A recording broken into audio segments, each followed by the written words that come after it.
this particular week. We found out the Iowa Juvenile Home would be reopening after Governor Branstad had closed it earlier last month. Joining us to talk about it in a special edition of Legal Talk, our own legal expert Karen Thalker and former Congressman Dave Nagel. Thank you guys so much for being here. We do appreciate this. And I want to kind of just get into this. Were you surprised by this, Congressman Nagel? Yeah, pleasantly, but I thought there was a real opportunity. It's very, very, very rare, and I think Karen would probably agree, that a judge is going to overrule a governor. But the governor was so far constitutionally over the line on this one, and I thought the case was at least 50-50, which is pretty good odds when you're suing the executive branch of the state government. And for the record, Congressman has been the spokesperson for the group that has been fighting to keep this juvenile home open. And Karen, I want to turn things over to you now because, you know, we talk about overstepping the bounds.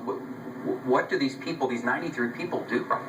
Well, there's a procedure in place for what happens when a temporary injunction is granted. So I wanted to talk to Dave about that too. You know, they've got to post a bond, the plaintiffs do. What do you know about that bond? How much do you think it's going to be? I know they've got 25 days to figure out how much they have to post. The defendants, state of Iowa, and the ASCME, the union that brought the lawsuit, to their great credit, are supposed to meet and decide on a figure. And if they can't, then the judge will.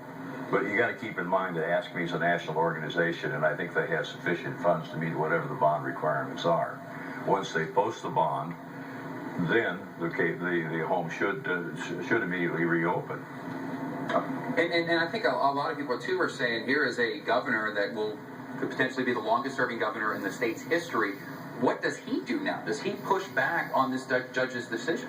They were saying this decision is, I haven't read one like this since I read the Watergate. Really? Never have I seen an executive repudiated as much as the governor was on this one. They basically said, Governor, this is not a monarchy and you're not the king. The legislature has a role and there's a separation of powers here. The governor can do two things. He can duck it, or he can continue to fight for it. From the strength of the judge's decision, I think now the odds of success are probably pretty good. Where the governor is going to turn to is the legislature in the political process and hope that the legislature will not go along with what the court decision was for next year. Right, that was my question. In the court ruling, it even talks about, you know, this appropriation for the Iowa Juvenile Home just goes through the end of June. And so could the governor just get the next appropriation, even if it reopens, and then veto it? He could, and it'd be up to the legislature to override it. But there may be, by this decision, the opportunity to step back from what was a pretty hasty decision by the governor to close the place. It's reflected in the court's decision.